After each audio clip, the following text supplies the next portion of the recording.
Жын кесетін пышақ анимесінде ең күшті хашира кім? Көп адам Ренгоку немесе Гию деп ойлайды. Бірақ манга бойынша ең күшті хашира Гёмей Химиджима.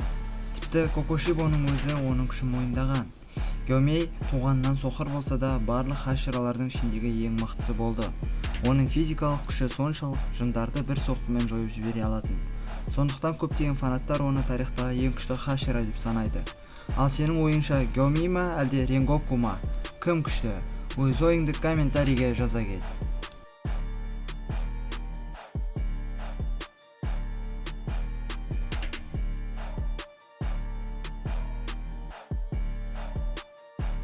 Егер видео ұнаса, каналға тіркеліп лайк басуды ұмытпаңдар.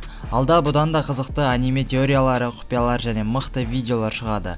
Қазақша аниме контентті қолдап, біздің қауымға қосылыңдар. Келесі видеода кездескенше.